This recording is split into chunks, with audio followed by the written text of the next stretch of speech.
There are two hugely important Active Directory concepts that you and I have not fully explored yet. These are the security groups. We've seen some of the built-in ones, but it's time for us to really kick it up a notch. And also, how about organizational units? One of the most important ingredients in your Active Directory. And this is going to be the first nugget of many where we investigate both groups and organizational units and how we can manipulate them. This is a hands-on lab nugget, so if it's convenient for you, launch the hands-on lab now. Notice we have first up DCNUG1 that we're going to be working with in this hands-on lab. So click DCNUG1, click your password from the password control in the lab, and get logged in to our first domain controller.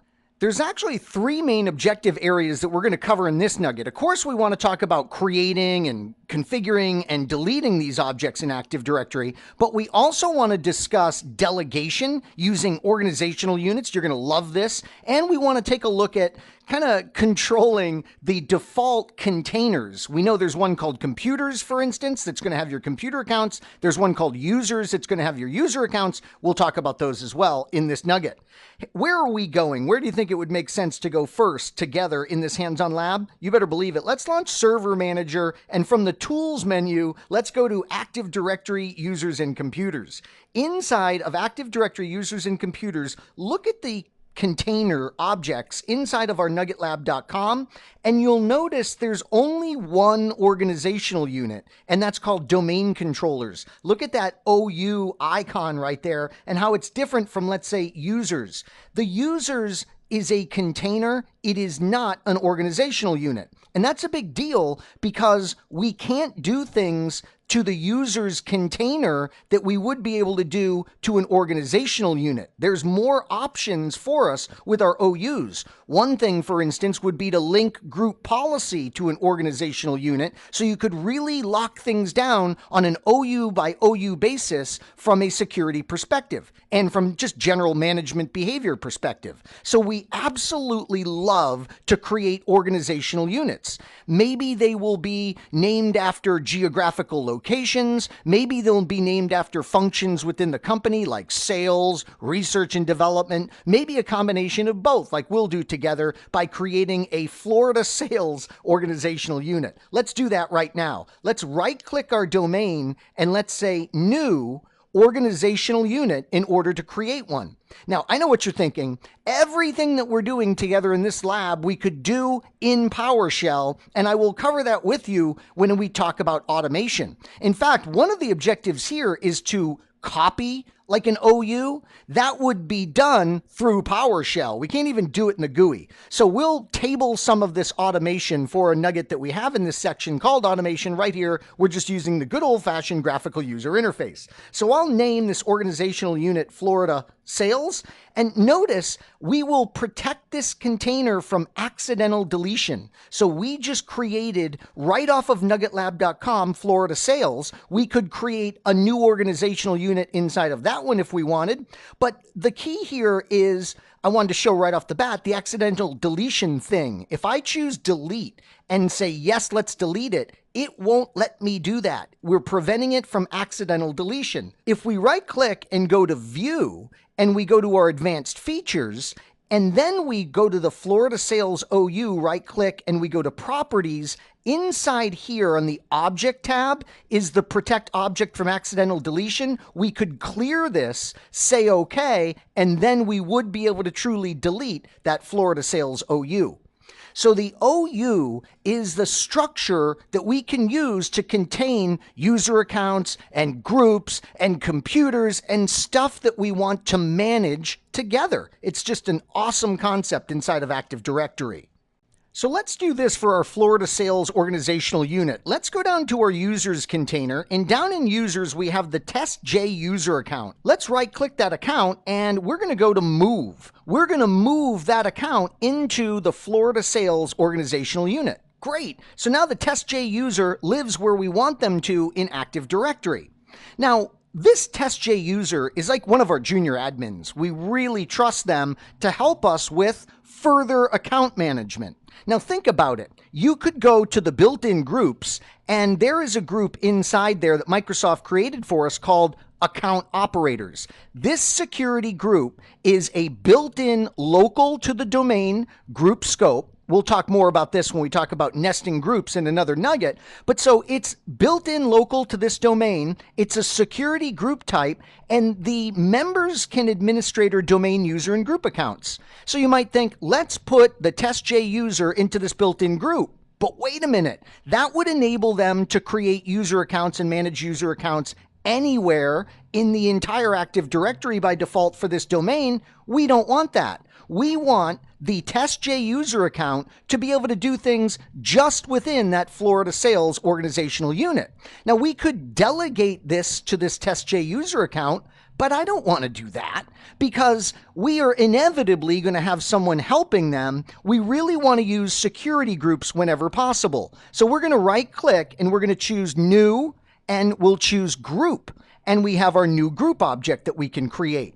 We'll go ahead and call this FL-sales-account-operators. So we give a nice descriptive group name. This will be a domain local group in scope, and it is a security group. It's not a distribution group, which would be just for email purposes. This is going to be something that we can assign security permissions to. By the way, it could also be used in email. So that's pretty cool. The group type of distribution limits you to just email usage. Security gives you email capabilities as well as security capabilities. So we just created our group inside of that organizational unit. We can now right-click the group, go to properties, and for its members, we can add that testj user account. That's the T user. Let me check the name. And it finds our testj user. We say OK. We say OK again. And now we have this nice group of which testj user is a member. And now we can play with delegation capabilities. Another exam objective and something that is so cool. Watch this. We're going to right-click the Florida Sales Organizational Unit, and we're going to choose Delegate Control in order to launch this delegation of control wizard.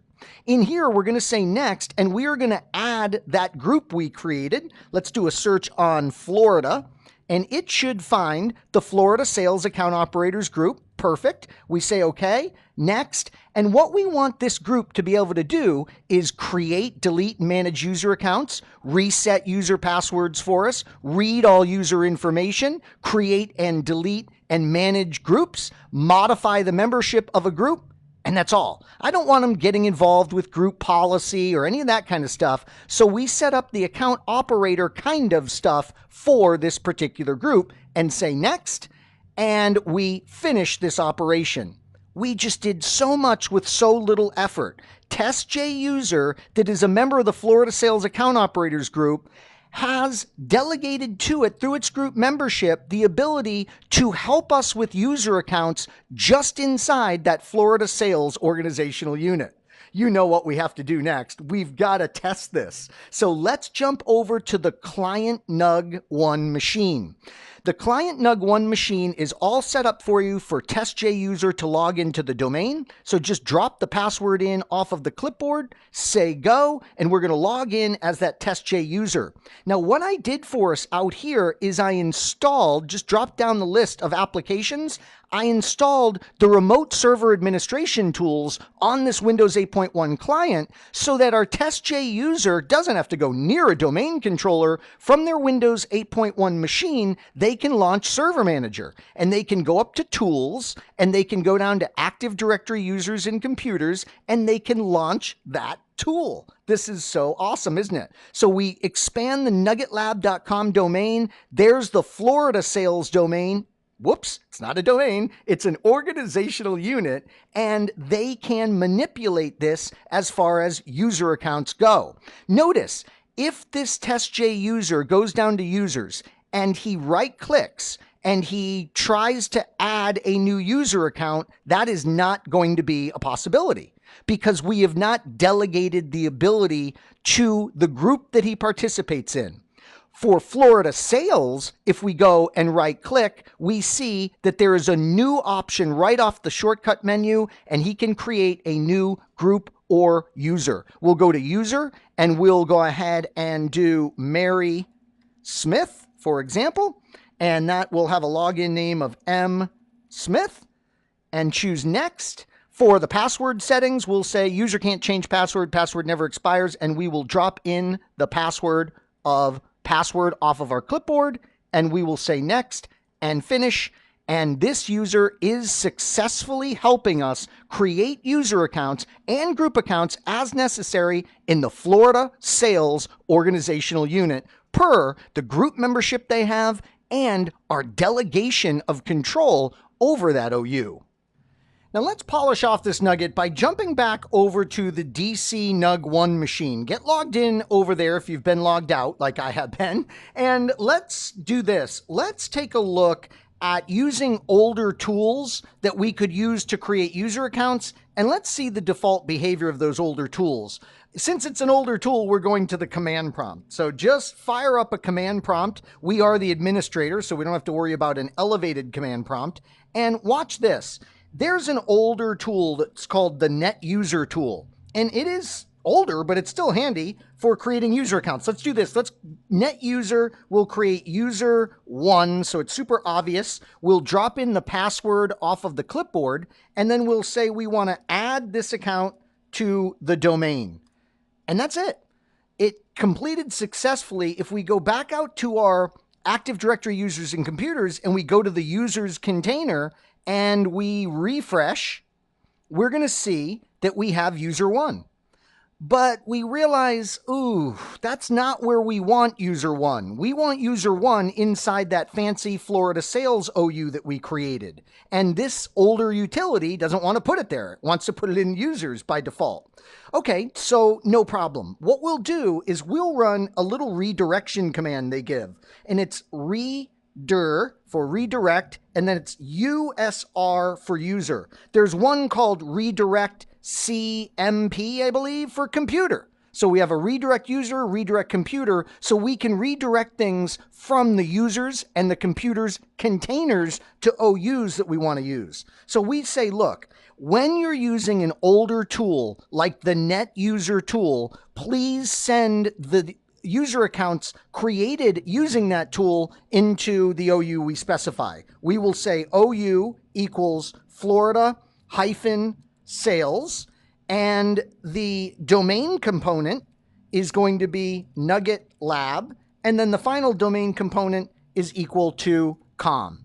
So there we go. Simple. It says redirection was successful. Let's up arrow to net user. Let's create net user number 2 and hit enter.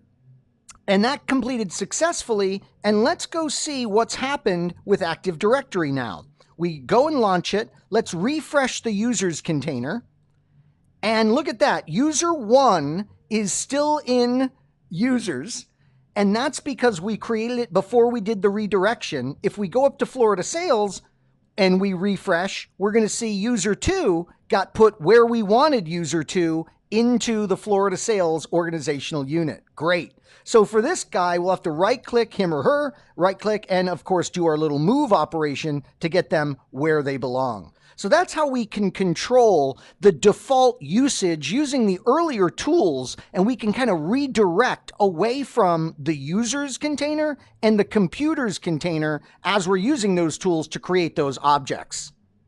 So in this nugget, you and I took a look at the creation and the configuration of our organizational units and our security groups. We also took a good look at delegating control for like an OU to one of those security groups we created. And we wrapped up by taking a look at how we can manage the default location when we're creating user accounts or computer accounts with an older tool like NetUser or NetComputer. I hope you found this nugget informative, and I'd like to thank you for viewing.